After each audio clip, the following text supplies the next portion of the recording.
নমস্কার বন্ধুরা, আমি সন্ধ্যা আর সকলকে জানাই আমার চ্যানেল ডিনার উইথ সন্ধ্যাতে স্বাগত। আজকে দেখাবো খুবই সিম্পল অথচ খুবই টেস্টি একটা রেসিপি, ভেটকি মাছের কাঁটার চচ্চড়ি।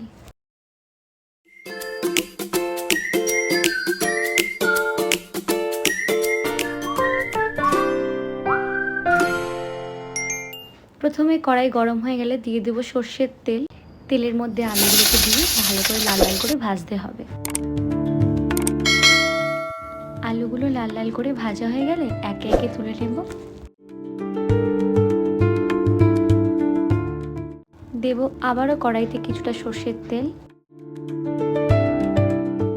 ভেটকি মাছের কাঁটাগুলিকে নুন হলুদ মাখিয়ে এপিট ওপিট করে ভালো করে ভেজে নিতে হবে। ঠিক এইভাবে মাছগুলো ভালোভাবে ভাজা হয়ে গেলে একে একে আমরা মাছগুলোকে তুলে নেব।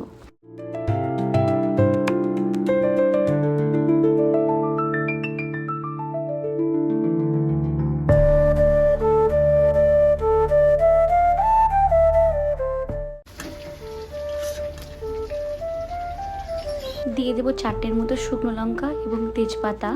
দেব সামান্য পরিমাণ জিরে। শুকনো লঙ্কা জিরেকে ভালো করে ভাজতে হবে যতক্ষণ একটা ভালো গন্ধ ছাড়ছে। লাগছে পেঁয়াজ কুচি, লঙ্কা, ধনেপাতা কুচি, আদা রসুন কুচি, টমেটো কুচি। পেঁয়াজগুলোকে ভালো করে ভাজতে হবে যতক্ষণ না বাদামি রঙের হয়। দিয়ে দেবো লঙ্কা কুচি, দিয়ে দেবো আদা রসুন, ভালো করে বেশ কিছুক্ষণ ভাজতে হবে। আদা রসুনের কাঁচা গন্ধটা চলে গেলে দিয়ে দেবো টমেটো কুচি। এবার সব কিছুকে ভালো করে বেশ কিছুক্ষণ ভেজে নিতে হবে। দিয়ে দেবো এবার একে একে গুঁড়ো মশলাগুলো। দেবো পরিমাণ মতো নুন, লঙ্কা গুঁড়ো, হলুদ গুঁড়ো, জিরে, ধনে, সব কিছু ভালো করে মিশিয়ে নেব।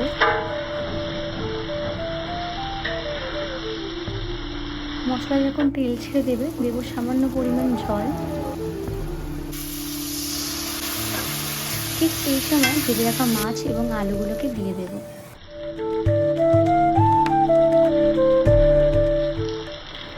এবার সব কিছুকে ভালো করে বেশ কিছুক্ষণ কষাতে হবে।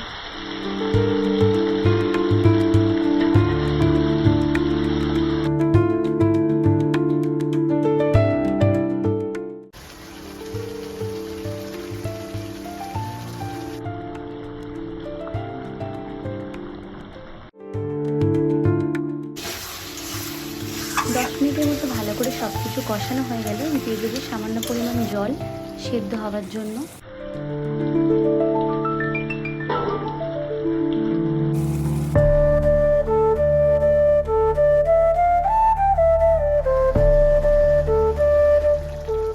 ফুটে উঠলে ঢাকা দেবো সেদ্ধ হওয়ার জন্য।